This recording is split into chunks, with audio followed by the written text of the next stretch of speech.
the Bungalow Sports Show. I'm your host, Cole James Rambo. You may notice there's a young boy in the corner. This is my man. This is Joey Foster. Hi, Joey. Hey, man. How's it going? Good. Some of you who have followed my podcast for a while, Bungalow Chat Show, you probably are aware of Joey. Joey is a frequent guest on the Bungalow Chat Show. Frequent flyer. Racked up them miles. And we were talking this week after I did the first episode, and I just decided that I need a co-host. I enjoy having somebody else in here. It's easier, like even, it's just bouncing ideas. Bouncing ideas. I always feel like I like someone pushing back on me a little bit, even if we're not going to sit here and argue the whole time. We're not like Shannon Sharp and fucking Skip Bayless, what I mean? Yeah. But like, just having someone when you're sitting here just talking into the air, like when I do like the fight night preview, like that's one thing, right? Because it's literally specific. Yeah, sure. Things. It's like we're talking about this fight. I don't necessarily need someone else. I'm not talking to someone.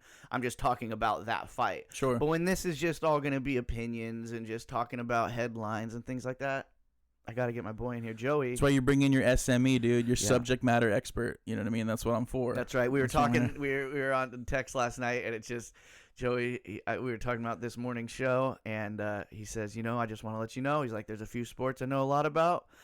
Some I keep an eye on everything, but if it's playoffs, I'm an expert. And I'm like, dude, that's our first shirt right there. Playoff expert. No reference to any sport, but just playoff No matter what it is, dude. Like I right now, if the Lakers were to give me a contract as the coach, we're taking the chip. We're taking it. Yeah. Or just be like the color guy, the analyst. Or like it's like, I don't know shit, but we're in the playoffs. We got this. No, I mean, I think a lot of people, anybody who's like just interested in sports, because you and I are kind of the same that way, and that's why I on the first episode I tell people, it's like, what are my qualifications for hosting a sports show? And it's just like, well, I know everything about the NHL, I know everything about mixed martial arts, and then like everything else, like I watch Sports Center. Like I've been watching it since I was a kid, so it like makes me. It's like, do I watch rugby highlights? Yes. yes. Did I name anybody on the roster? No. But dude, I watched that highlight. Yeah. I know one dude, the Giant Slayer, man, just because TikTok. But that's what I'm saying. So it's like we're into sports. Yes. As a whole, you know what I mean? Like it's so that's. And we played quite a few. Joey and I we've played hockey together for a long time, so we're dirt league hockey experts. That's right, man.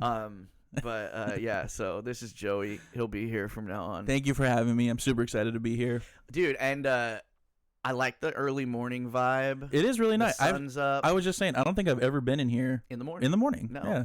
And I rarely am, and even if I am, I'm working on music and stuff. But doing a podcast in the morning, it's just better. Well, it's beautiful. The sun's shining. We got the door open. Vibe, The lighting in here is some great. fresh coffee. It's gonna be a nice looking episode because the natural lighting is coming in. And I think we're just a little more peppy. You know what I mean? That's right. Especially me in my elderly age.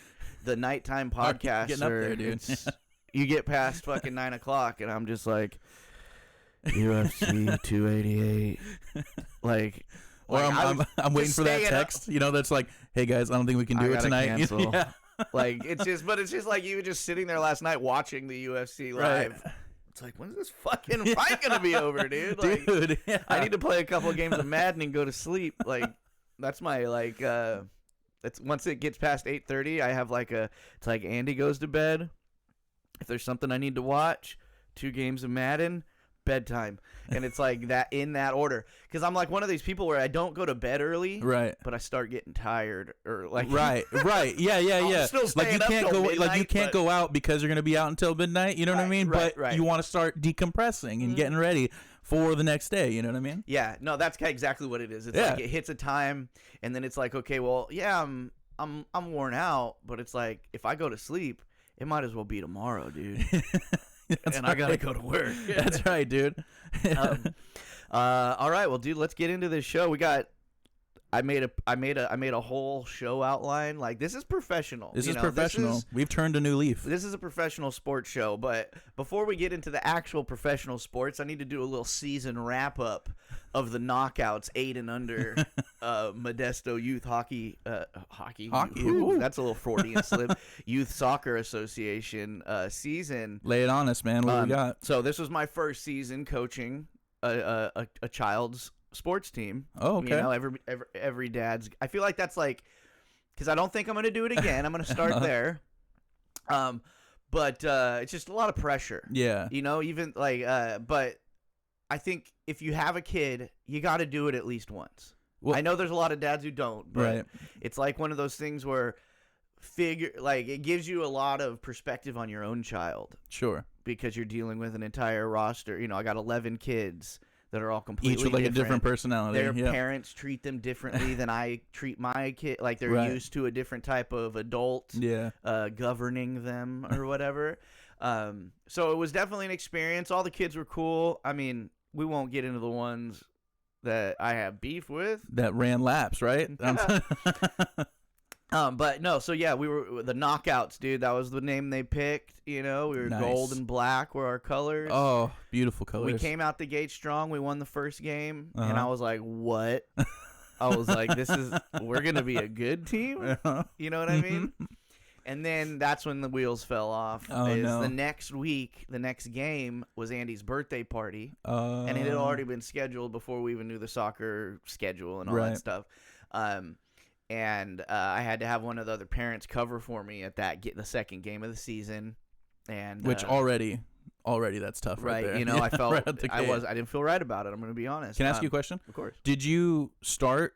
Like, did you coach because you needed to coach? Yes. Like, because there was no coach there. I don't know how it is in most cities and their municipal youth soccer associations, but here in Modesto, California, they have a coach. It's all coaching is volunteer based, right? This is house league. This isn't like this isn't travel league. You know, this is just your normal stuff.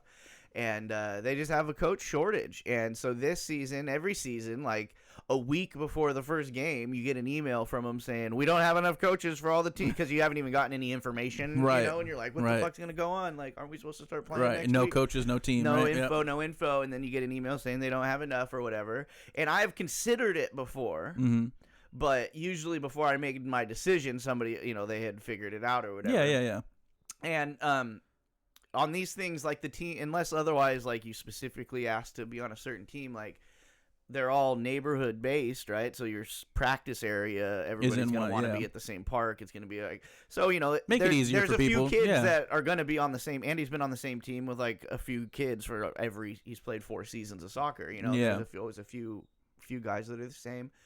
So it's like a few of the dads. So then this time it came around and I'm like, all right, I'll do it. But I was like, Andy's old enough now to where, like, if he doesn't, because some kids don't want their parents to be the coach. Yeah, absolutely. Some kids want them to be, you know what I mean? So it's like, it's not like I was chomping at the bit to be a fucking soccer coach, but like. How did he take it when you became the coach? I asked him first. I was like, do you want me to do it? And he was like, yeah. And I was like, okay, well, I'll do it. How long did it take for you to buy, like, your warm-up gear? You know what I'm talking about? Like okay, cool. I went straight to Dick's Sporting Goods and I bought the full old school Russian mafia Adidas tracksuit with the 3 stripes down the leg all the way up the arm, and just a wife beater underneath, right? I bought a whistle. I bought 2 different kinds of whistles because at the store you don't get to try them out, obviously, right? Because it's saliva.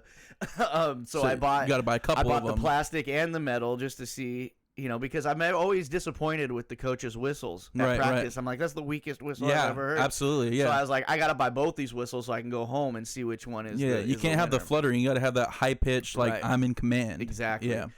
Ear piercing. And what did we decide on? I bought it had the metal one, which is what I thought, but I was like, I don't know. I just got to give it a chance. I had to, right? Yeah. It was little false advertising, which is why I think a lot of these coaches end up with the weak whistle. Really? Is that the plastic whistle claimed to have a higher decibel level. The other one didn't even claim its decibel level. It's just based off tradition, right? He was like word of mouth. Your silver ref whistle, classic been looking, around forever. Why, you know? What do they say? If it ain't broke, don't fix it, dude. But so yeah, and I got the tracksuit, I got the whistle, I got a clipboard, whiteboard clipboard with the soccer field on it, X's and O's, baby, huh? I didn't use it once. I brought it to the first practice and carried it around. Just to look official. It was a hindrance, really. Yeah. Really, you need your hands free because you got to be moving. You got to be exactly. The first practice, I had actually a paper on there because I had never coached soccer before. Sure. I'm a huge fan of professional soccer. So I've watched a ton of it over the years. So we're hockey guys, and it's basically the same game, same rule set, similar, just a moving offside line. Well, a lot more players on right, but I just meant the game itself is the same game. Yeah. Like when you break it down to if you're just doing X's and O's, and if you put 11 guys on the ice or you put 5 guys on the soccer field. If you're tickled by that comment, please write in too. So yeah, so I'm aware of how to play the game. My wife was a soccer player her whole childhood. Okay, so I was like, we need to. I didn't want to be unorganized because I'm a very fucking ADD type dude. Sure. So I don't. When I get flustered, I lose track of time and all this stuff. So I just wrote down all the drills. I was these are the warm ups we're gonna do. We're gonna do butt kickers. We're gonna do this, just so I don't forget in the moment. Yeah.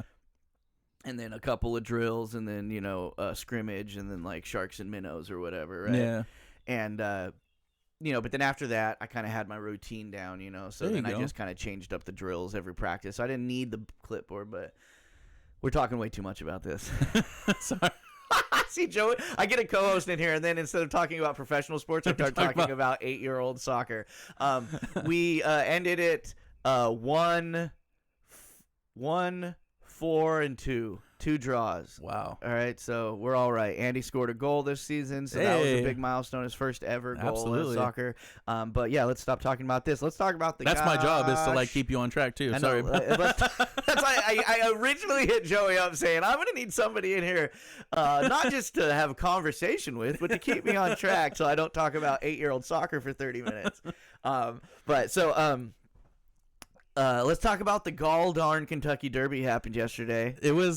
It was a great Kentucky Derby. Was it a great one? I mean, it's not as good as it was last year. Are you a big ponies guy? I do bet throughout the week, right? And throughout the week? Throughout the week, dude. So on a regular basis? That's what's interesting about or is it just leading up the Derby? You're like, hey, well, so last year is when I really got into it. Okay. And during the Kentucky Derby, because I happened to put $20 in 2 different bets, so $10 each on Rich Strike, who won the Kentucky Derby last year. So I got $800 back. Feeling that. And so I felt good, right? And so now I start doing it maybe, every few weeks or something. Maybe I'm a pony Maybe guy. I just know what I'm doing, Maybe I know the pony. And now, unfortunately now I think I know what I'm doing. Dude, that's it, right? So now I start thinking that I know what I'm doing. And so I'm placing bets left and right, and it's just draining the bank account, dude. It's gone. But so I mean, it was a great Kentucky Derby yesterday. I think there was a couple of upsets in the beginning, and throughout it, you had the ones that would place, that would show up, and but I ended up not being able to watch the last one, but Mage took it. Yeah, which was crazy, 15-1 odds, which is a good set of odds for that horse. And so my mom is one of these. So my mom doesn't really follow any sports. Okay. But when the Derby comes around, she's all about the ponies. All my whole life. So I've always watched the Kentucky Derby my whole life because it's just what she's one of these ladies who likes the hats. And let's make mint juleps dude, today. I love it, man. You got all these people. They had the Miz and Maurice on there talking about their stuff.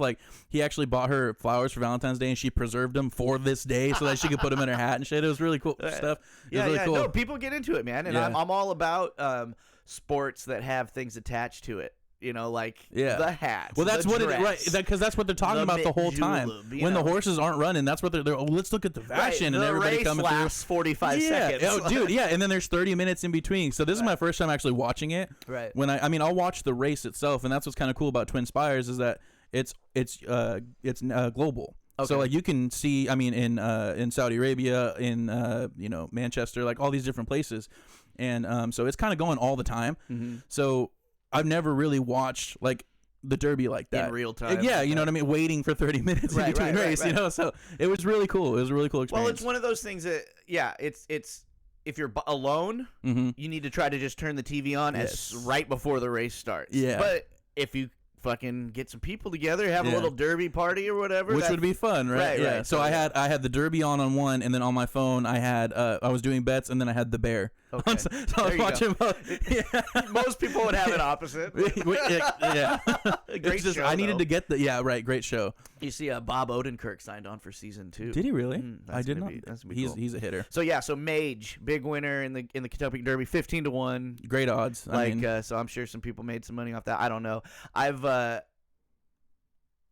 lost a lot of money betting on sports over the last couple of years. Not a lot, but like I again, I'm sure you lose more than you win. My sports betting right? got kicked off a couple years ago when I won money during the NFL playoffs, thinking I knew everything because of those first couple bets. I really So then my I think it was the conference championship week in the NFL playoffs 2 years ago, won me like after that weekend and the Super Bowl, I had like $1,600 in my betting account, right? And I'm like, oh shit, dude! Like I'm a baller. Open up, dude. Let me get to the back of the casino. You know what I mean? Right. So that kind of funded my UFC MMA betting. For the rest of the year because like on those there's some fights that you put 10, $15 on, but a lot of them I just put like $5 on because you're betting on prelim. I watch the whole card. So if I'm betting $20 on everybody, then I got no money by the time the main card starts, right? Absolutely. So I spread it around like with $5, or like if I do a big parlay or something, it would be like $3 because the payout would be like 15, and then sure. Just try to build up a little stack without you losing your bankroll from the betting on the UFC. Build up a stack with the money from the prelims and use it on the main card, kind of thing. That's how I would do. And then, over that year, a couple good hits, but it just kept draining and draining until the next football season started, which was the beginning of last football season. And I want to say by like week 3, it was all gone.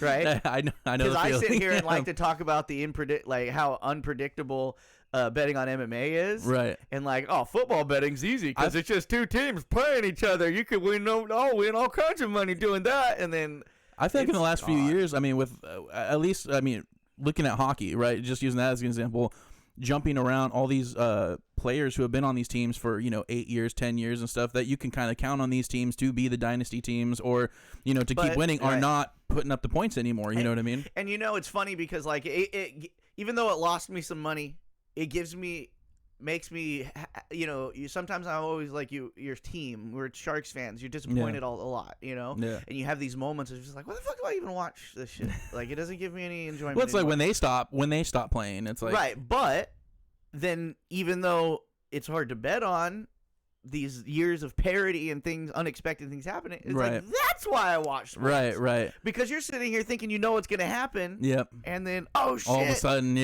something happens in the whole. It doesn't matter what game you're like talking Boston about. Getting knocked out in the first round. Right. Amazing. You Insane, know what I mean? And a lot of people don't like it. Like I listen to some older guys who are more purists, and they're they like the dynasty teams and things like that. And I was like, yeah, but what's the point of having expansion teams? What's the point of adding teams and adding different things to the league if those teams are never going to win? Right. You know what I mean? So I love it. Even though I don't want the Kraken to win because every time a West Coast team wins and it's not, and this team their city starts with an S too, so it's even harder. Who are you pulling for in the playoffs? Right now the Leafs. The Leafs. I'm just another one that I just want them to cross the threshold and. Well, they finally made it out the first round. I know, but that's the thing is once the Sharks are out of it, I usually pick a team who, if there's an old team in it that hasn't won in a long time, which is most of the old teams at this point, if you think about it. Yeah, that's true. But even at this point, normally I'd kind of I drift towards the Oilers. I usually do for some reason, even though they're Sharks, technically a rival or whatever. Well, they're in our division. But then I think back now that Toronto's involved, I'm like, well, the Oilers had the Gretzky years, and even though that was a long time ago. It is a long time before that since the Toronto Maple Leafs have fucking won anything. So that is true. I look at it in those, when the Cubs, before they won a World Series, I was like, and if they got in the playoffs, it's like, okay, if I'm going to pay attention to the playoffs, I'm going to be rooting for the Cubs, right? Let's help them get over the hump. I think for me, it's kind of between Carolina, just because Brent Burns is killing it down there. Right. And the Stars, actually, to be honest, because, Well, shit. I mean, we're already talking about playoffs, so let's just skip. Did we skip something? We did. I thought this was the next one. No, we just like hockey. Okay. So let's keep this hockey talk going. So, what are your thoughts so far? We got a lot of games today, so it's kind of a hard thing to talk about specifically at the moment because there's a lot of games. There's 3 games tonight. Yeah. But Western Conference, Seattle, Dallas, like. This is a hard one for me, right? Because I hate Dallas. They're one of my most hated teams of all time, just because like of the years that I was like, I don't know, like in my mid-20s, the Dallas Stars and the Sharks were big rivals. Like, you know what I mean? Like one of my favorite fights is Joe Thornton versus Jamie Benn. Right. Like a young Jamie Benn and Captain Joe, you know what I mean? And but there was those, they met in the second round for a lot of years and, you know, a few years in a row. So, but now Joe Pavelski's on the Stars, so I have a soft spot for Joe Pavelski. Yeah, because that's the other thing. You know, when your team sucks, you start following their players around the league. You know? And he left too soon, man. We needed him. Yeah, but it's just the Sharks' MO is they let a guy go, and he goes and has, like, they either pull in, the San Jose Sharks either pull in a superstar and they come and have their worst 2 years ever as a Shark, right? Or their career goes on a downturn for many years. Like they just, you know, or they build up these players from their farm leagues, and they start to blossom, and then they let them out into the NHL, and they go and win Stanley Cups like Barclay Goodrow. Yeah, right. You know, exactly. Like it's just, and then like. But anyway, so Pavelski, dude, he took up. Did you see the hit? I did, but he came back and scored 4. You know what I mean? He did. But they still lost. So, what do you think about that series? You think? So I was actually looking at their last 5 games, and we actually have a history of Dallas winning. So in the last 5 games, Dallas has won 3 out of the 5. Okay. So and it's not by crazy margins. We have in the last game they won 4-2. They lost 5-4. Lost 5-4 again, and then they won 5-2, and then won 4-3. Okay, so they're all close. Yeah, close games. Yeah, like it's crazy to even think about series when you're having these crazy, like Joe Pavelski having a 4-goal game and the Kraken coming back and winning the game. You know what I mean? It's just like, okay, again. Playoff experts here. Like we can sit and look at the stats like that. I'm like, dude, they've had close games. These last 5 games. It's like, they're still close games, but it's like, god damn, how do you lose a 4-goal like a well, it wasn't a 4-goal lead, right? I think they were down. They were down by 2. They were down, and then they came up, and then they lost. I think it was a 2 lead. And then McDavid had a game like that too. Yeah, he did. You know what I mean? Draisaitl had 4 goals and they lost. Yeah, you know, and it's like so. NHL playoffs, anything can happen, but I don't know. I right now I feel like the Stars are gonna pull it in. I think so. I mean they got more. What is it? I feel like they've had more. You know, across the players on the team, and I just think they have more of a together team.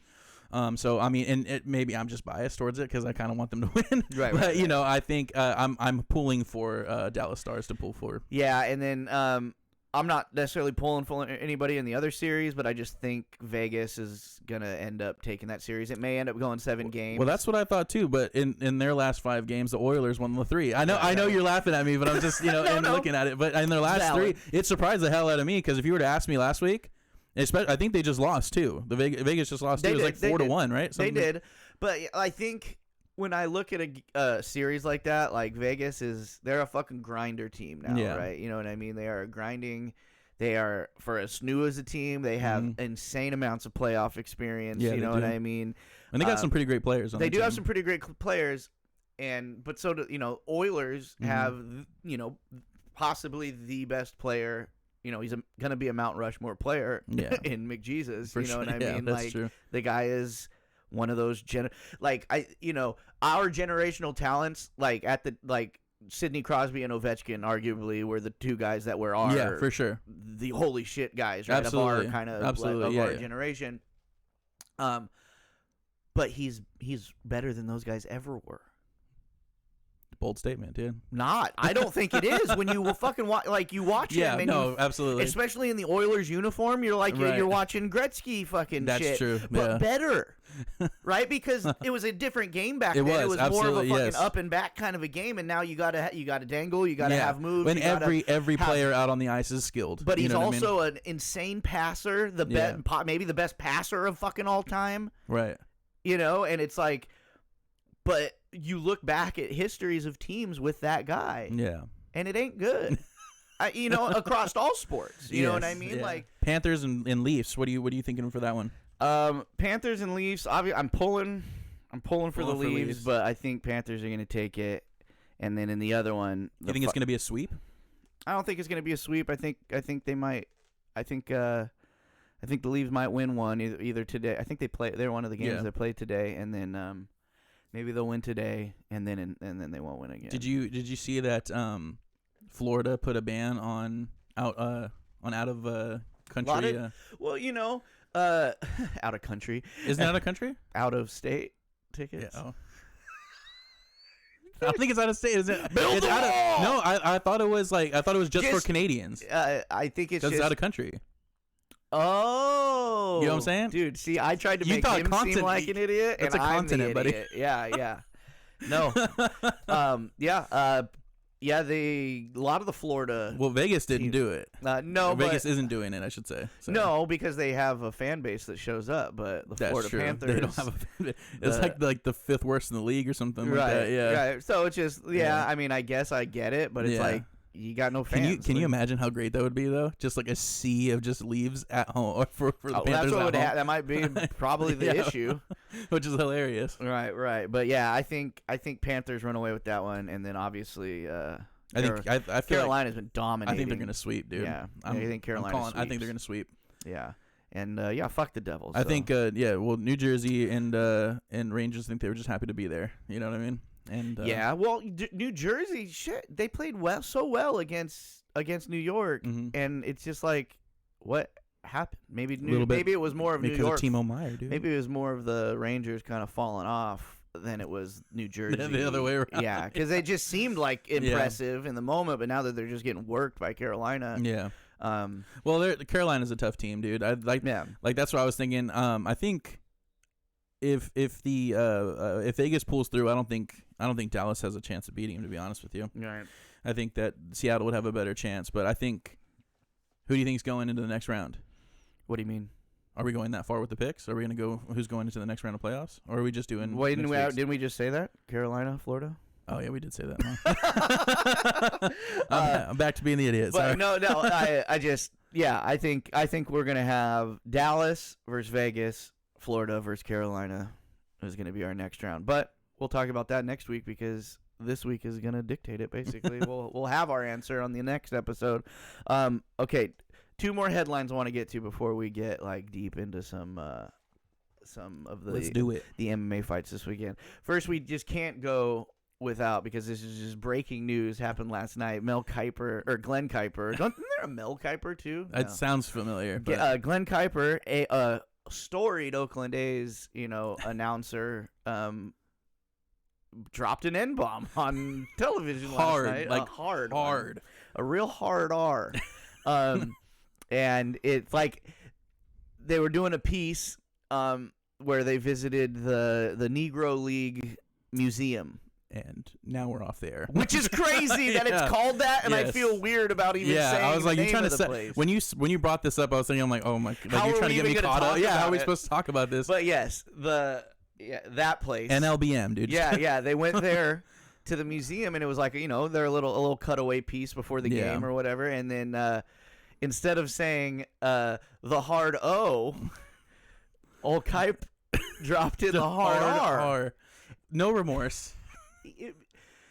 It's like it slips so easily. You see so many TikToks where it slips out and things like that, and in times, like when it comes to saying crazy shit like that and those crazy words coming out of your mouth, especially in 2023 and the implications of it all.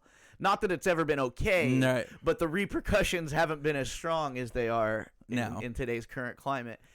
So I watched that video more times than I should have. Okay. And because I'm just looking for body language, right? Body cues and stuff. And dude, he realized he messed up. He realized. Well, how could you not? I don't. Right. Well, he turned into homeboy next to him was like taking Ativan, biting on his tongue or something, dude. Like I don't know what he was doing, dude. Rubbing his stomach and doing all kinds of stuff. Like he didn't even he looked like what he did was he said it and he looked to get confirmation from his homeboy, and he was just biting his tongue or something, dude. I don't know. He was going crazy over there, It was oh man, it's just one of the, when you see people say it, like it's just nuts to see what the reaction is and then what comes later. Like now it's so funny. They say he's suspended while they do an investigation. I'm it's like what? It's right there. What's the investigation? Like I always wonder that. What's the when it's a word that was said or a statement? It's like, well, what's the investigation? Like there's live footage of him saying it. Are you trying to figure out like what's in his heart? Like that's what it is. Yeah. Well, and then the NLBM president came out and he was talking about how he was Kuiper was Kuiper, right? Yeah. How he was super excited to be there. Yeah, yeah. And that he hopes that everyone has forgiveness in their heart. And it's like, here's dude, the thing. You know? I can forgive you, but it ain't about me. Right. But it's also like, yeah, old people used to get, because it's just like, yeah, I don't think he's racist. Mm-hmm. I think that word is still in his head from a time when it wasn't that big of a deal to say it. Mm-hmm. Because that's what happens with old people. One of my best friend Tim, our biggest moments of enjoyment were watching his old ass grandpa watch a baseball game, and he used. I mean, I can't even say some of the shit that he would say, but so innocently, right? Like, oh God, we're gonna get canceled. We're not on the Bungalow chat show anymore. I can't say it. My brain, you can probably see in my eyes. I'm like, can I say that? No, I can't say any of it. It's not.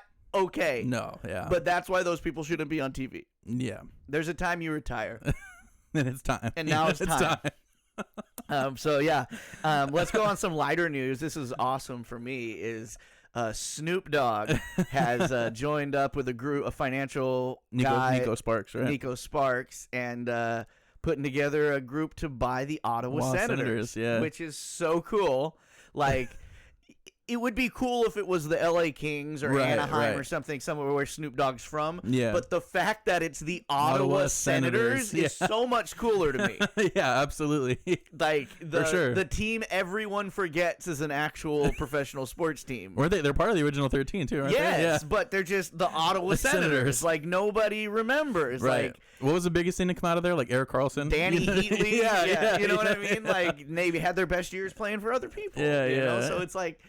And I think it was them, and then even I've heard like Ryan Reynolds is being thrown in there as one of the guys bidding on it. So and they're talking about the price of it clearing over $1 billion. I think no matter what the sports team is nowadays, I think you gotta hit that. It's gonna hit that B. But I think it's cool because obviously it's gonna bring more eyeballs to the sport of hockey. If Snoop Dogg owns a professional hockey team, right? For sure. Which he's already doing that already. He's putting in a bunch of rinks for like inner city kids and stuff. I mean, which is great. Awesome, because I think I'm not a huge fan of you need literal representation of your skin color and everything else to know you can play a sport. Mm-hmm. But some people are like that. Yeah. I don't like that notion. It's just like I want everybody to feel like they can do anything they want, no matter what it is. Give it a shot. I like the fact that it's available to you. You know what I mean? Because it's like everywhere you can. I mean, you go to a field, you can play soccer, right? You can play baseball, you can play football. Right. You need some place like this. Well, I've said it. I'm 38 years old and just started playing ice hockey and just skating every game, wondering. This is 3 exits away from where I grew up. Why didn't my parents sign me up for this? And I'm a white kid. Yeah, it's expensive. So I'm psyched that this you weren't actually asking. No. That's not what we're answering the question. Why, Joey? Why? Yeah, why? But I don't know. I think that's gonna be sick. I hope that goes through. Yeah. Yeah. And that it's a team that needs a boost. Mm-hmm. Absolutely. They need a popularity boost. Absolutely. They need just people wanting to be a part of that team. Otherwise, let's if they weren't a legacy team, they'd be Atlanta Thrashers by now.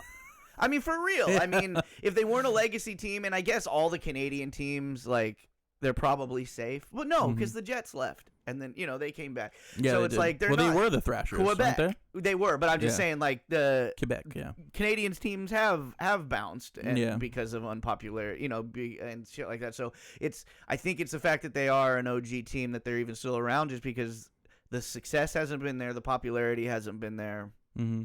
And just diehard fans for them, and I mean, kudos to them, dude. I hope it turns around. I think this is going to be a good thing, and I hope it happens. All right, let's move on, dude. Let's move on. Okay, let's move on to the sports no one cares about except me, and that's no. I'm just kidding. We're moving on to let's go over some results from the fights from the weekend. Let's do it.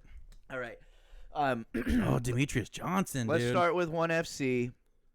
Friday night, this was in my. I almost forgot he was over there. Yeah, this was in my fight night, my first fight night preview from last week, where I previewed OneFC 10 and UFC 288. And I got to tell you, for my first week of I didn't really like focus on like I was picking winners, but like from I'm patting myself on the back. A lot of the people that I put some confidence behind in that fight night preview came out on top. But the very first fight, we'll go over the cards. I'm mostly going to focus on the fights that I focused on the fight night. I was going to say, preview. I thought I had a list of the ones that you did, but it's all right. So let's start with old RDR. Rainer de Ritter versus Tyra Tolo. I was so wrong about this. Like it was a submission grappling fight. It wasn't MMA. It was straight submission grappling. And I was big. I thought Rainer de Ritter was going to pull this out just because the dude is a straight submission wizard. He was their middleweight champ. I think he was their middleweight and light heavyweight champion in MMA. He lost one. He's just a straight submission guy. I thought he was going to run away with this one, but no, he did not. It was pretty evenly matched, but the other guy won just based off aggression. Yeah. He didn't know there was no tap out. And that was the other thing. You couldn't tap out? I said. So he had to like put him out? So I said on the breakdown because I heard the Chatri Sichitong, the guy who runs OneFC, I heard him on an interview this week talking about their submission fight, saying that it's one 10-minute round, submission only, no points. So I was like, oh, so it must be if there's no submission, they do some kind of a sudden death round or something. Just take out a gun. They just don't have official points. They still have decisions. So if you go through the 10-minute round and nobody subs anybody, it's still a decision. But there's no point. But yeah, so that was kind of confused me. So I apologize. Anybody who tuned in and was like, "Wait, I thought." I wonder if it's based off of like was it like time or what is that called? They have judges. Like control? It's kind of just based off of who had more submission attempts. Like you locked something in, and the other guy had to escape, or like you're more aggressive or whatever. Sure. So that's kind of what they based the winner off of. RDR fucking shit the bed on that one. Okay, I gotta stop cussing so much. The next one. We're getting loose now, so yeah, I know, right? Sage Northcutt versus Ahmed Mutaba. He looked straight out of a boy band, dude. Like I thought he was in sync for a second. Sage, if you guys tuned into the fight night preview, Sage Northcutt was like going to be the next big thing in the UFC a few years back. He looks like a G.I. Joe. Yeah, he looks like he could be in a boy band. He's he's ripped. He's a nice Christian boy from Texas. Been training martial arts since he was a baby. Super talented karate stylist. Like could do all the crazy looking kicks and stuff like that. So he was just like another Wonder Boy. He was just like the best thing. Like he would have been the face of the UFC. Sure. But too much too soon. He climbed up and fought some people he shouldn't have fought and got worked over. Left the UFC, went to one. He's been nursing some injuries. This is his first fight in like I want to say like maybe 3-4 years. Oh wow. So it was kind of one of those things. Let's see what happens. Is it going to be rusty or is he going to have improve the parts of his game? And he did. He got submitted him in round 1. Oh, nice. So the hype train might be back on for old Sage Northcutt. My next fight that I talked about was Stamp Fairtex versus Elise Anderson, and exactly what I thought was going to happen happened. And she KO'd her in round 2. Stamp Fairtex, again, I'll say it again. Her name's not actually Fairtex. That is the name of her gym. And that happens in Thailand a lot, the fighters. I don't know if I'm sure that's like a respect thing, but it's also like when you're, let's be honest, everybody markets to English in English, and sometimes other countries, Brazilians do it. They have their nickname be their last name, or people called Minotauro Nogueira, but that's Minotauro is his nickname. Right. It's not his name. Wow. You know what I mean? His name's Rodrigo, or his name, that like they just sure. They just take on a name that like a stage name for an actor, I guess. Sure, Stamp Fairtex, like Oscar Isaac. I mean, he's got like a full name. People have stage names. Fighters come from other countries, got hard names to say. We're going Fairtex. We're going, So she's from a long line of Fairtexes. Okay. From Thailand, and she continued it on. She Thai boxed the shit out of Elise Anderson and won that KO round 2. Mikey Musumeci, exactly what I said was going to happen in that one, too. I'm going to be honest, he looks like someone that I would not want to grapple against. Dude, he puts his glasses on, he looks, and when he talks, like, his post-fight speech this was his post-fight speech. I am very happy. I had a hard time this camp. I went through a depression time, and so it was really hard for me to train. And I'm just so happy to be here right now. And it's just so awesome because it's just like he is the anti-fighter, but he is so good. Was he the one that was just on Rogan not too long ago? Yeah, he was. He's talking about how he eats like pizza and all that kind of shit. Yeah, he's an Italian guy. I know his celebration after he does the Italian hands, and when they say winner Mikey Musumeci, he does like. It's hilarious. That's awesome. Yeah, he was on Brendan Schaub, the Food Truck Diaries. Okay, and they had got a pizza food truck, and he didn't want to. He didn't want to eat it because it was like he's like, this is not good pizza. Oh, like, really? Yeah, it's hilarious because he's like a pizza connoisseur. Yeah. He's like, this is whack. This is not happening, dude. He didn't want to eat it, and they're like, oh, you don't have to eat it, dude. And he's like, okay. He's like, thank God. But he's like such like a nervous, like young, like anxiety-ridden dude. He thought he was gonna have to eat it. Right. You could tell it was like messing with him. Oh, that's so sweet, dude. I love that. Yeah, but he's so good, dude. Like he just constant. The one thing on his game, and they talked about it a little bit during the broadcast, that if you wanted to knock him, I mean, he taps everybody out, so there's not a lot to knock. Yeah. But he gets kind of like tunnel vision, right? Okay. Like once he decides what he's going to attack, he'll rarely break off of that and move to another submission or whatever. Like he went for this dude's leg, and then it was just like it was 8 minutes of him literally trying to rip this guy's leg off when there was opportunities maybe for him to transition to something else. Yeah. But so that kind of like that. But again, he ended up tapping the guy out. He's just a bulldog. You can't really say anything, but that's kind of, I guess, the only knock is that maybe he could have finished him faster if he, the guy who tried to escape the leg lock and then he transitioned to an arm or transitioned to the neck or something like that. He maybe could have finished him faster. Right. So he, like I said, he gets kind of like tunnel vision to where he's like, okay, this is what I'm gonna do. And this. Well, he's found something that's working for him, right? So he's not gonna. Yeah. So it's a beautiful thing too for me because people ask him all the time, "Are you going to go to MMA?" And he's just like, "No." No, I mean, why? They're paying. This is a real thing now. Like they're paying me like an MMA fighter to fight just jiu-jitsu, and this is what I'm good at. Why would you do? Why? Yeah, no. And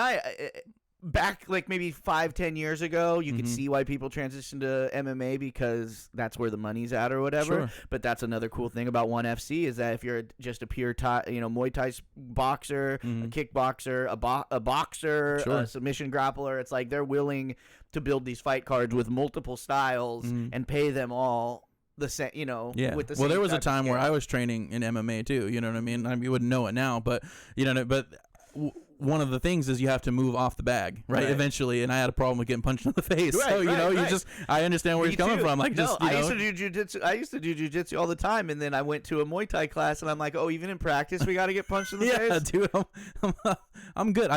Can I just keep it in the bag? No, thank you. Yeah. And then next, I'm gonna take the stick to my shin for a little bit. Right.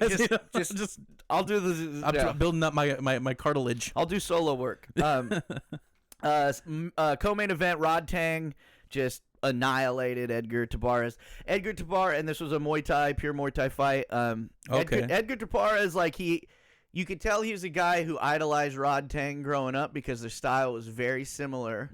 But Rod Tang, if you've never seen this guy fight and you're interested, go just look at highlight reels of his. He's 125 pounds, but when he throws a kick, it look like it's insane. Just the sound. Like there's some people that just like they were just born to kick. Yeah. And it looks like it hurts so much. Like it looks like someone just took a log and just whacked it in the side of your thigh. And it sounds like that and it looks like that. And it's just an odd thing to see such a small person being able to have do that kind of a thud. But just technique, man. It's crazy. He finished it with a body kick, I want to say. Yeah, that'll do it, dude. So, and it's insane, and that brings us to our main event, which makes Demetrius Johnson even more impressive, as he fought Rod Tang in a mixed rules bout, where the first round was pure Muay Thai, and the second round was MMA, and he lasted a round with Rod Tang, and then beat him in the MMA round. No shit. And that shows how good Demetrius Johnson is, and he showed it again. He won a unanimous decision against Adriano Moraes. That was a trilogy fight for these two guys. Like if you watched the fight night preview, I had talked about how Demetrius Johnson basically got traded from the UFC for Ben Askren. That Ben Askren was the OneFC welterweight champion. Demetrius was the UFC flyweight champion. Ben Askren's entire career was when you come to UFC, so this was his opportunity. Demetrius Johnson, he had been champion and been so dominant for so many years, and the lighter weight guys in the UFC just aren't as popular. Sure. But he's obviously the pound for pound GOAT. Him and John Jones, they're the furthest away in weight class, but both arguably the greatest of all time.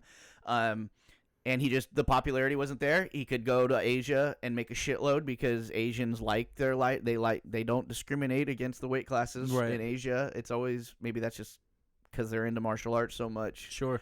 They just respect the sport. Right. Yeah. In America, in the West, we want to just see big dudes. We like to see the knockouts, heads off and stuff. But that's the thing. And the funny thing is when you look at the statistics, knockouts happen almost at the same rate across all the weight classes. Right, but just because they're little, you just don't think it's going to happen, and it just happens in different ways. There's finishes in MMA no matter what, and Demetrius Johnson is a finisher. I mean, he can beat you. He's won a lot of decisions, but when he went to OneFC, his first fight there, he fought Adriano Moraes for the belt. Demetrius got knocked out by a knee.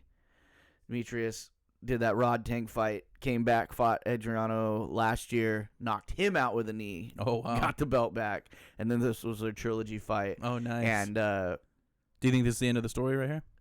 Yeah, I think so. Because this was a pretty clear-cut win. I think Adriano Moraes, he's a humongous guy. Mm-hmm. I don't know how long he can keep making the weight. And Demetrius is like, he's at the end of the road. If he had lost this fight, I'm pretty sure he was going to retire. Mm-hmm. I don't know what he'll do now that he won, if he's going to defend it again or if he's still going to retire. But he's at the end of it too. So sure. I hope he does retire because it's very rare that you see a guy retire on top. And usually they have a few, couple too many fights and kind of tarnish their legacy a little bit at the end. And where they should have just left on top. Right. Yeah. So I just want to say for myself, I was 1, 2, 3, 4, 5 and 1 for who the ones I thought I was. Hey, win congrats, dude. Okay, so you see out there, people. I know what I'm talking about. Those are my credentials. But there's disclaimer: don't bet based on my picks, okay? Because I don't want you coming at me talking about how you can't pay your mortgage because you followed me into the darkness. He was supposed to be able to make his payments for the next 3 months, and now he can't make it at all because he followed you. Right. All right, moving on to UFC 288 recap. This was last night, fresh. Joey and I were doing this early morning show. We're trying to keep everything fresh. You know, it's coming out tomorrow. It's just topical, dude. I still got this fight. I've had a great time, by the way. I hope you guys are having a great time too. I still got this fight card fresh in my mind. One of my big guys that I talked about on the breakdown was Matt Frivola. He fought Drew Dober last night, and he KO'd him. Yeah, he did. In round 1, huh? Yeah, it was it was very impressive. Underdog. Drew Dober is like kind of one of those dudes who's like a staple in the lightweight division, super tough, but he's kind of, I guess, now going to probably be marked as kind of a gatekeeper now because Frivola is on his way up. I thought Frivola was going to win this fight. I didn't know he was going to win it in the first round, but his nickname, the Steamroller, Frivola, steamrolled Drew Dober, and that was fantastic. And the next fight angered me so much to the point where I even commented on the Peak One Sports because I saw Ashton from Peak One Sports actually was going to watch the UFC. Yeah. So I hope I had a little bit to do with that because I don't think they really were into MMA that much. And I hope that listening to my shows this week made them buy the pay-per-view and watch it. And we can talk about streaming options later because they're way too expensive. Not that I do that.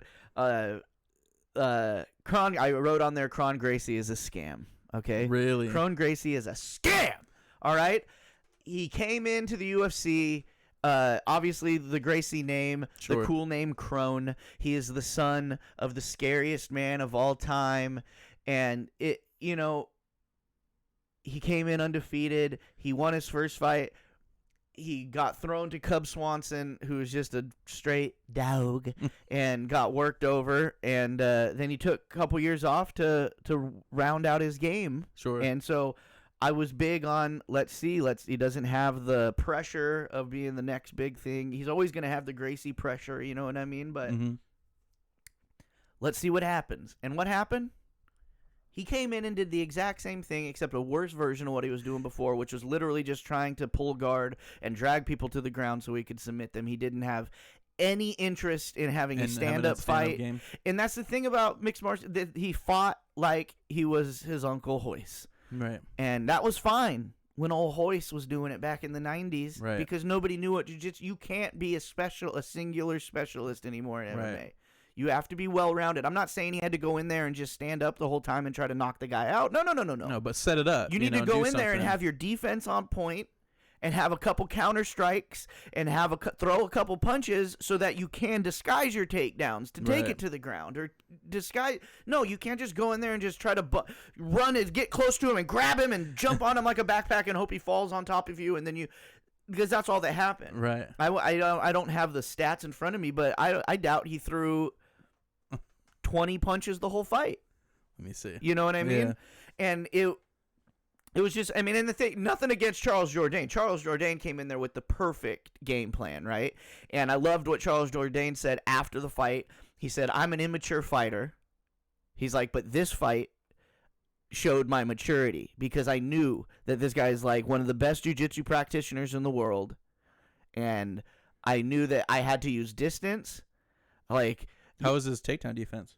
It was he didn't. That's the thing about the scam, Crone Gracie. He didn't even really try to take him down. He tried to pull guard, and like the few times that they ended on the ground, it was just because Jourdain was a little bit bent over, and he just jumped on him and pulled guard, and Jourdain just fell on top of him, and then Crone would just attack from the bottom, right? Mm-hmm. Which is fine, but it's like when they know that's all you're gonna try to do. Yeah. Anymore in MMA, it doesn't matter how good you are at it. If they know that that's all you're gonna try to do. The guys at the top. So he threw about 57 strikes. Right. That's insane for an MMA fight. You're talking about fights that have people throw 100 strikes in one round. Well, Charles Jourdain did 168. Right. So it's just... Obviously, he was trying to fight. But, again, Charles Jourdain, that number would be probably in the 200 to 300s in a normal fight for him. But he went into knowing exactly what he was doing. Exactly. Yeah. He said it. He's like, this fight, he's like, it may not have been as exciting as everybody wanted it, but he's like, I need to mature as a fighter. I came in here. I had a game plan that I needed to use distance. I need not do anything crazy if I went to the ground with him because he could catch anything at any moment. Right. And he's like, so I like the fight for Charles Jourdain because it was good for him. But Crone Gracie, just don't do MMA He's a scam. anymore. Don't do MMA anymore. Why are you doing it? Right. If you're not gonna learn the other parts. Or even attempt to do it. Like I said, you don't have to be the best. You're not going to be the best. Yeah. But at least you're not going to be able to tap people out unless you can make them think you know how to do it. You know what I mean? Like, if somebody is not scared of you punching them in the face or kicking them into any part of their body, it's going to be real hard to take that person down. Right. Like, it's just the way it is. All right. Movsar Evloev versus Diego Lopez. So, Movsar won this like I thought he would. But I am so impressed by Diego Lopez.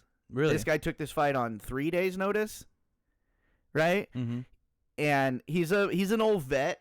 He's had 20-something fights, right? He's never been. This was his first fight in the UFC, and he took it against a dude who is. I mean, anytime you fight a Russian, you're in for a pack your lunch, bro.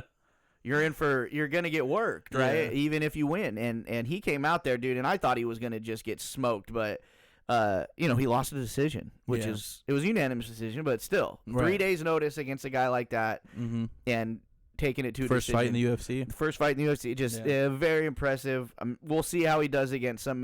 Give him a fight out of the top 10, and but yeah, Movsar still on his way up. I mean, that's obviously not going to move him up that much because. He's fighting a guy on his debut or whatever, so he was supposed to, do it. But hopefully Movsar will get a good just fight. Another win on his record, hopefully. Right. And then we've got so this is a confusing fight. This strawweight bout, we got Jesse Andrade I said Yan Xiaonan's name really racistly on the last episode of the show because I used my brain went into this thing where I did try to do a Chinese accent while I was saying it, and then I questioned how racist that was because I said it in a Chinese accent. Right. But it's hard to say Yan Xiaonan without doing some type of accent. But she wins by TKO. This is surprising to me. Not that she didn't have the capability of that. I just thought Jessica Andrade is another dog. She's a former champion. And she's coming off a loss, so I thought that she was going to come out and maybe, just really throw it to the fire. This was confusing for me because there was a big article about her changing her top attire because last time she wore the sports bra top and her titty almost popped out, or it did pop out, so she was talking about how she wasn't going to wear it, but then she wore it. Interesting. So... More investigation is needed. Yeah. No, anyways. I think we're not that kind of show anymore, Joey. We don't talk about stuff like that. That was just an article I read. See, when you talk about sports people, there's other things than the statistics you can talk about. You can talk about their wardrobe and nipple malfunctions. And her last 5 fights. Right, but she made a point of saying she was changing her attire because of the wardrobe malfunction in the last fight, and then she wore the same attire. So I'm confused. But she just knows what the people want. Congratulations to Yan. That's a big knockout. Knocking out a former champ, but also someone like Andrade who's notoriously impossible to finish. Mm-hmm.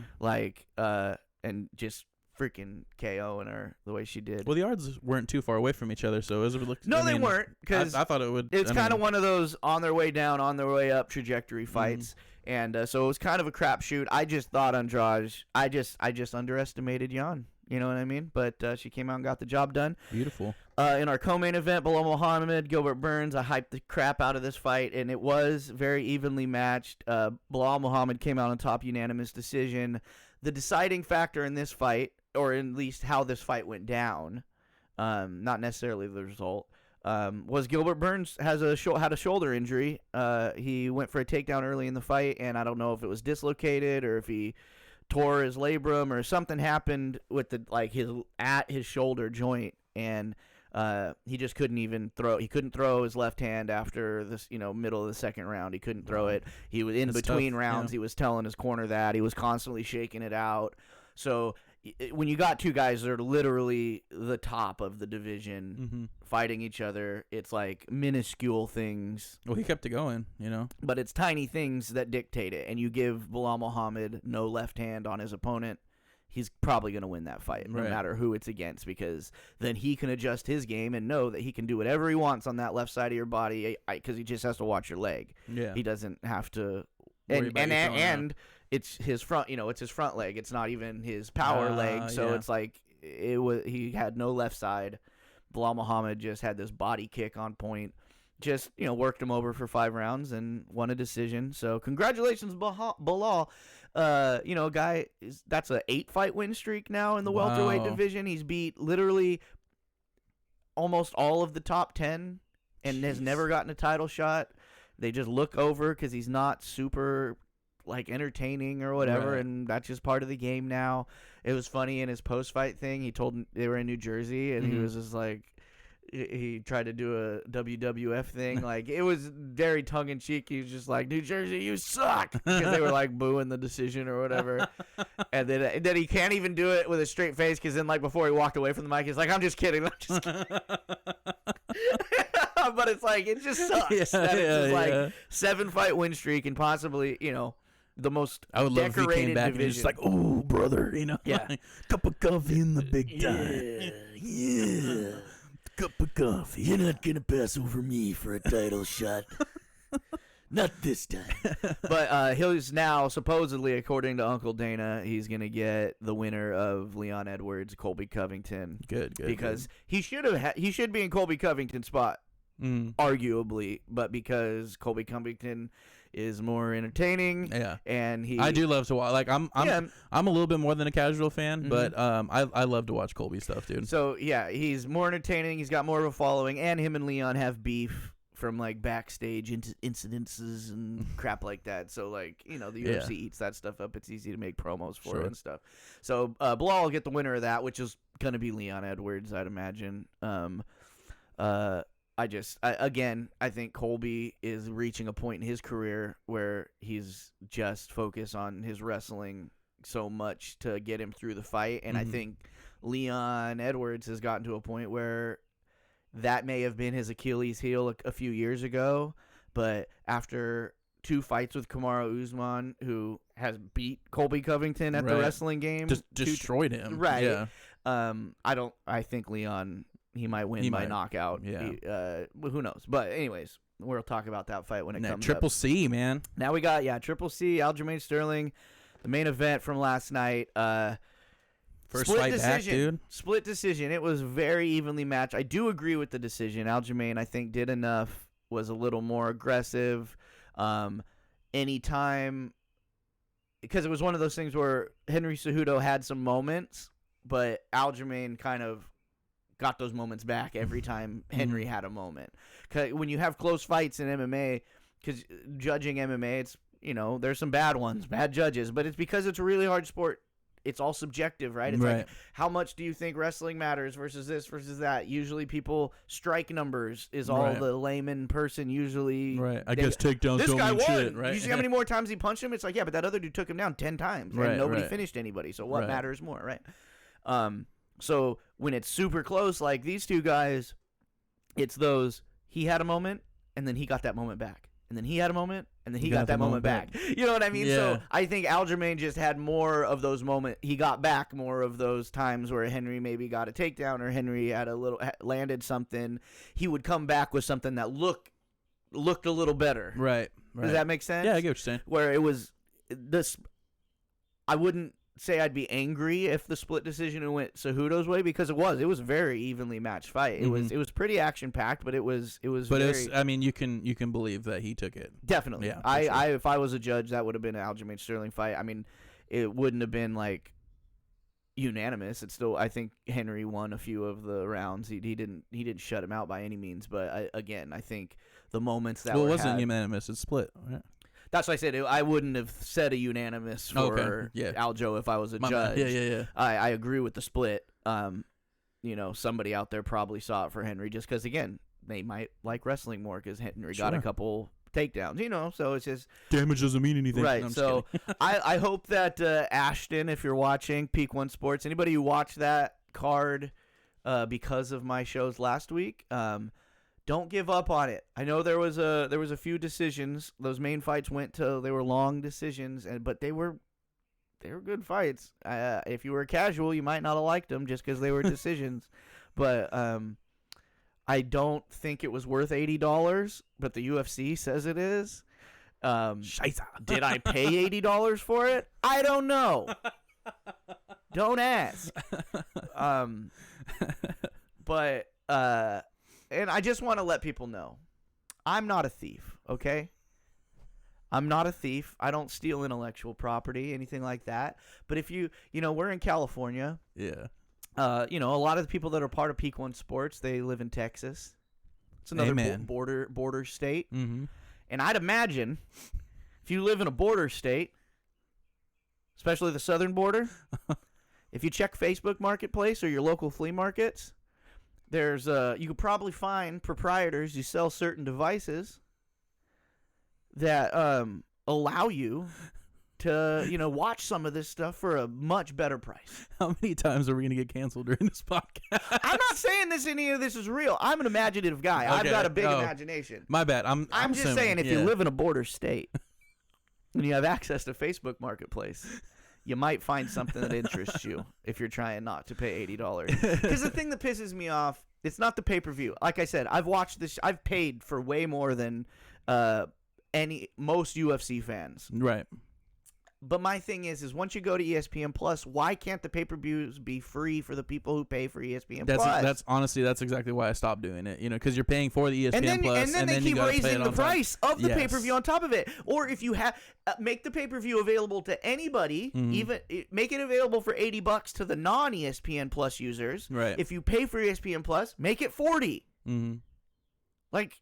What have a perk. Reward your people. Not just you got to pay for this every month, and then you still got to pay for the fucking pay-per-view. Yeah, exactly. That's BS. No, I 100% didn't. Yeah. So again, if that irritates you, and you live in a border. No, I'm just kidding.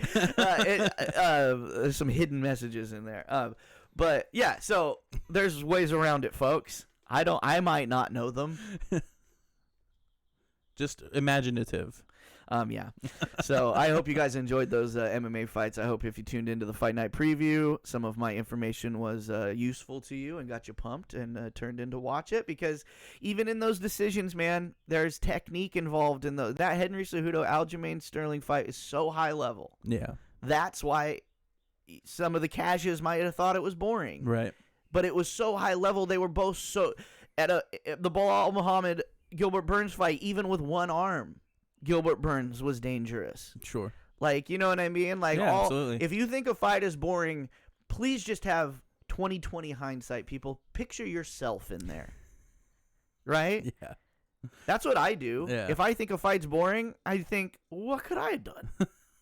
You know what I mean? Like, absolutely. It is like, yeah, it would have been finished. The fight wouldn't have been boring because it would have been over already.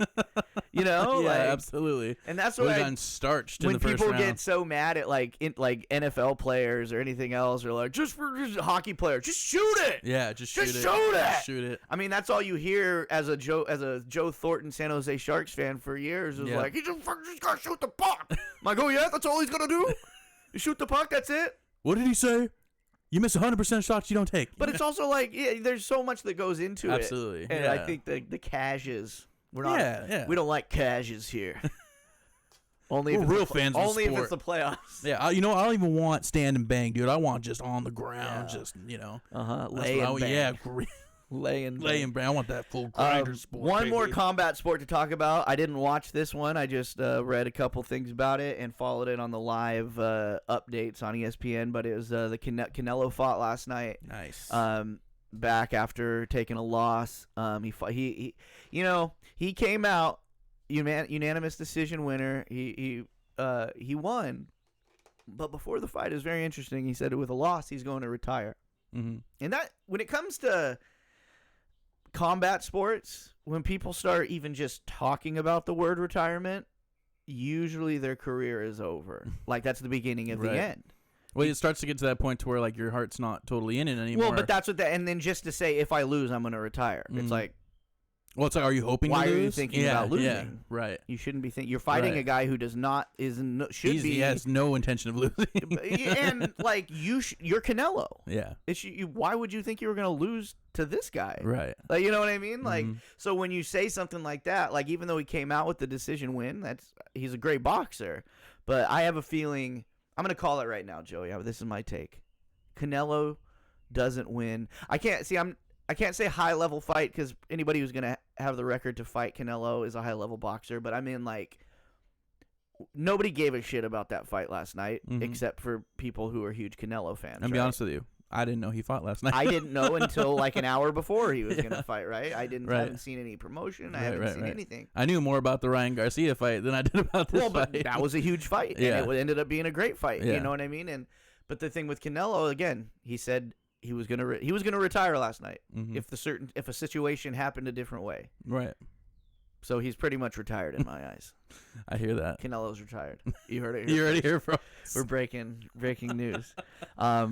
All right, dude. Okay, we're nearing the end of the show, and we're gonna go in to my last week picks results, and this is gonna tell a lot about me on these first pick results. And I kind of explained the rules of my weekly picks, Joey, on my show last week, and obviously now that you're gonna be a part of the show, you're gonna make these picks too. And here's the beauty of these picks is it's not necessarily a sport I know a ton about. Sure. When I'm looking at what we're going to pick, I think of relevance of that game for that week. I think of sometimes it'll be odd things. Sometimes, you know what I mean? There's going to be different ones that I throw in there. You thought the 76ers were going to beat the Celtics? They did in that game. Oh, is that what? Oh, maybe I read it wrong. Sorry. I picked the Celtics. Oh. So let's go into this. Okay, so last week, game 1 of that series, I picked game 1 of the Sixers and Celtics. You picked Celtics. And I picked the Celtics because I'm like, Celtics are going to win this series. They're probably going to start out. And it's kind of what how I feel about the Maple Leafs. I thought the Sixers might win one game, and the Celtics were going to roll. Right. The Sixers came out and stomped the Celtics in game one. I was wrong. But then you know what's happened ever since then? Huh? The Celtics have stomped the Sixers. Yeah, they're 2-1 right now, yeah. So it shows you how much I know about basketball. Wrong. Okay. I mean, you're not wrong, though. You know what I mean? Yeah, the Celtics are probably going to win the series, so I guess that hard. But no, we were just talking about game one, and I was wrong. The Knicks beat the Heat in game two. Wrong. I said Jimmy Butler going to come out and dominate. Guess what's happened since that pick? The Heat have taken over control of that series, right? So, like, I'm right about the teams. Yeah. Just not about those games. Now we come to a sport that I do know about, and that's hockey, because here's my first right pick. This is officially my first correct pick on the Bungalow Sports Show, and that is the Devils beating the Rangers in Game 7. I just felt that one in my stones, dude. Yeah, dude, I feel that. I just wanted the Rangers just to be so embarrassed that they lost to the Devils, and they are. I hope those fans, like, I listened to a show called -3. It's a sports show hosted by Dave Damashek and his producer, co-host character Eddie Spaghetti. Mm-hmm. He's a New York guy. He's a New York sports fan, Yankees, Rangers. I bet he was going crazy, huh? Oh, he said, I turned the game off after the first period and just drove to the ocean. And like Damashek, the host, was like, I was texting his fiance being like, can you just get some footage of Spaghetti watching the game, and then if they lose, we won't post it, but if the Rangers pull it out, it'll be funny to look back and see how like nervous he was or whatever. She's like, oh, he's gone. He drove to the ocean. It's like, I know it. I know how you feel. It's just, I think we have, as Sharks fans, we have the it's kind of a beautiful thing. We have no expectations. Oh yeah, of success. When you have a team these last few years, man, it's been tough. Where you're even expecting success and you've had success. It's almost harder when you've had success and now you just can't. You can't get back to it, because the Rangers are right there where they have a roster where you're like, yeah, that team's gonna go deep. And the last 2 years, they did pretty well throughout the season. They did, but last year they're out in the second round. This year they're out in the first round. Next year they don't even make the playoffs. You heard it here first. And then my fourth pick from last week was the Aljamain wins split decision over Henry Cejudo. I didn't pick split decision. I just picked him as the winner. So I went 2 for 2 last week. Nice, not bad. This week, I hope you dove in deep on some of these games, Joey, because I didn't. But anyways, we're only going one basketball game this week, and it's a local team. So our first pick, we got Knights Oilers game 3. That's going down tomorrow, Monday. Right. So if you're watching this on Monday when it comes out, it's tonight. West Coast game, so it'll be on at like probably 7:30. I'd imagine 7 Pacific time. What do you think? I know I think the Knights are gonna win this one. I don't want them to. Personally, I would rather have the Oilers, but I do think the Knights are going to win. I think the Knights are going to take it. Yeah. All right. Well, they just lost, so right. I mean, I think they need to bounce back. You know? I think, and like we were saying, I think this goes to 7. I think, but now they're going to be in the Oilers barn, so we'll see how it goes. I think this is a back and forth series, and they're just going to trade wins and losses till Game 7. I think so too. And then, but we'll find out. Which is funny, because if you were to ask me last week, I thought that Vegas was going to sweep. You know what I mean? And after what was it, like 4-1 or something like that last night, it was a pretty big upset. Yeah, so. I mean when that Draisaitl McDavid combo is on, it's hard to offensively. It's hard to it's all about defense at that point. Those guys are going to score goals no matter what. But all right, we got Game 4 Warriors Lakers series. Something I thought the Warriors were going to carry this thing. That's how I felt too. The Lakers have really they stepped it back up in this last one. I'm going Lakers on this one. I'm gonna stick with the Warriors. I am a Lakers fan, but I think the Warriors will pull this one out. Okay, the Warriors again. You get that Steph, Draymond, Clay, Stephen Curry. No, I'm just kidding. If those guys are, if at least 2 of those guys are on, they're winning usually. You know what I mean? And Yeah. if Draymond cannot get kicked out of the game, and that's the thing about the thing that he brings, and people get so mad when he does asshole shit, but it's just like that's what he brings to the table. Yeah, for sure. Like the attention's on him, not on Steph Curry, who's at half court just draining shots just from half court. Shots, yeah. Right. And then Clay had a Clay game in game 2, I believe, right? And like it if one of those guys hits 30, they're usually winning, you know. Mm-hmm. As if I know anything about basketball. I got both my picks wrong last week. So I'm like, yes. Okay. Next weekend we've got a UFC fight night. And I didn't pick the main event. I picked I believe this is the co-main, and it's D-Rod, Daniel Rodriguez, local guy. He trains with the Diaz's. And I like him as a fighter. He's a dog, a dog. But his is a real step up too, because Ian Gary, he's a jiu-jitsu specialist. But again, this is a guy who's been training MMA since he was a baby. He's undefeated right now. He happened to marry a Machado. A Machado is another famous Brazilian jiu-jitsu family. Yeah. So he has taken the real 2023 move of referring to himself as Ian Machado Gary and taking his wife's name as a hyphenated version of his name. So you got that 2023 woke bad boy with his wife's name, Ian Machado Gary, versus D-Rod Daniel Rodriguez. On this one, like, you know what I'm going to do? Like my real like MMA hat says go Ian Gary. I was just thinking the same thing. Because just his well-roundedness, I think, makes his career go a little farther. Yeah.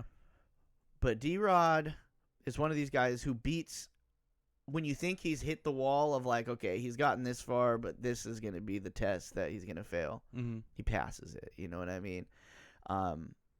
And I think Daniel Rodriguez, I think he knocks out Ian Gary. Wow. Mm-hmm. What do you think? I know. I'm going to go with Ian Gary. Okay. Submission by Ian Gary. Okay. You know, we're not going to hold each other to our finishing styles, okay? Okay. We're just going to go wins and losses for now. Maybe later when we decide to stop making picks on basketball and it's mostly UFC and hockey. Yeah, maybe we could get a little deeper. But then we've got the real left fielder. We've got Champions League action. And again, this is one of those things that Americans don't like soccer very much. But I am partial to it, man, because again, it's the same, a lot of the same concepts as hockey. You rarely meet a hockey player who also doesn't play soccer or didn't play soccer as a child, because it's so similar. Well, they're sitting there playing it in the tunnel, getting ready. Of course, it's all hand-eye coordination, shit like that.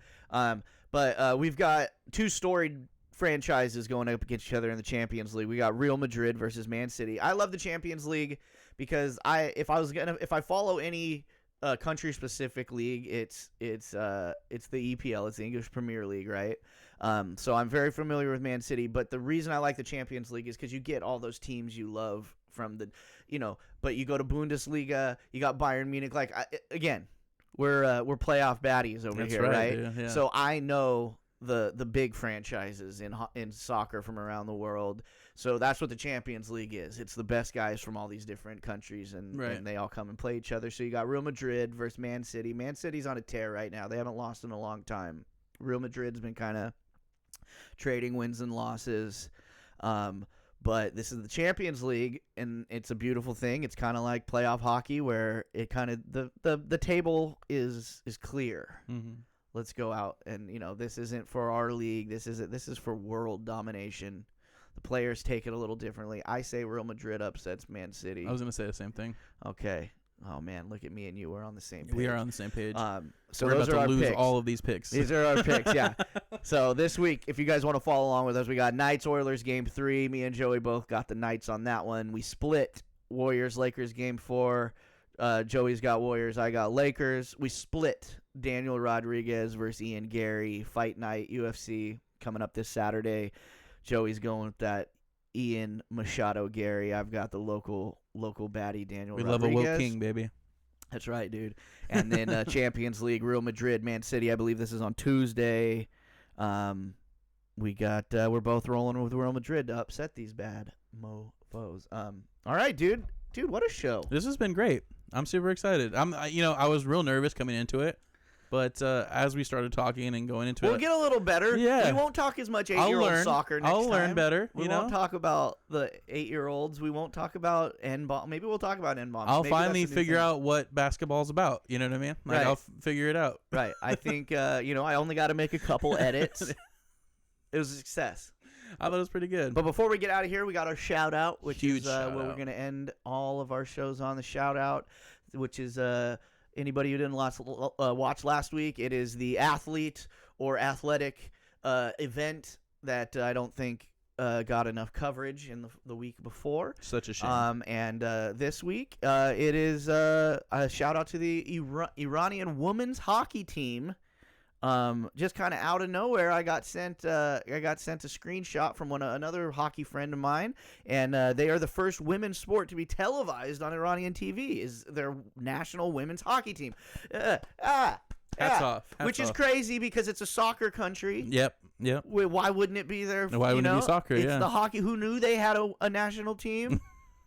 Not me. Right? Yeah. My wife, and the reason this stands out more, why I got sent, my wife is Iranian. My wife's Persian, so it's like a big deal. When I first met her, when it was still kind of safe to live over there, we used to talk about going there and starting an ice rink.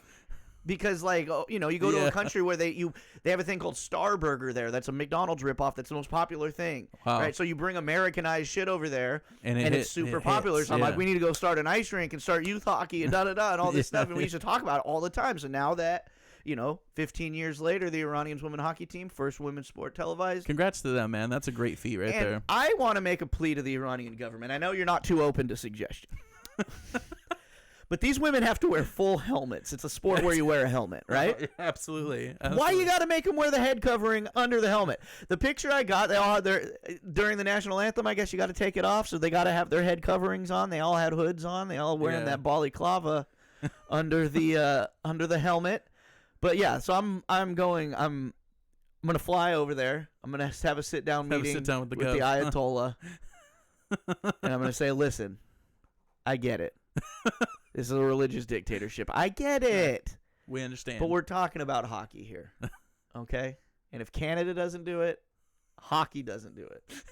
So can we bend the rules? Can we bend the rules? Can we meet in just the middle a little somewhere? Bit. Maybe they just wear a tall turtleneck. Yeah.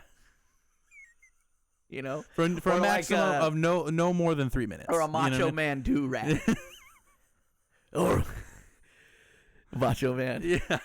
It's the Iranian women's hockey team, brother. Maybe we could just do just the like cream of the crop in America. Rise to the top. The cream of the crop in the Iranian national women's hockey team. Cup of coffee in the big time. Cup of coffee and a turtle. Maybe let's just do like a KN95. You know what I mean? Just KN95. Just COVID mask. Yeah, just for a little bit. You want to really piss them off? Just let them wear a yarmulke. That's been the Bungalow Sports Show. Thank you. Thank you so much. Thank you, Joey, for joining me. Thank you for having me, buddy. I'm happy I brought you in here. This was fantastic. Thank you, Peak One Sports. Shout out to Bet Analytics. I'm happy with any company that sponsors low-level, shitty shows like ours and our network. Bet Analytics. Go there for all your bet analytics. We'll talk to you guys. Thank you very much. Yeah, we'll talk to you guys next week.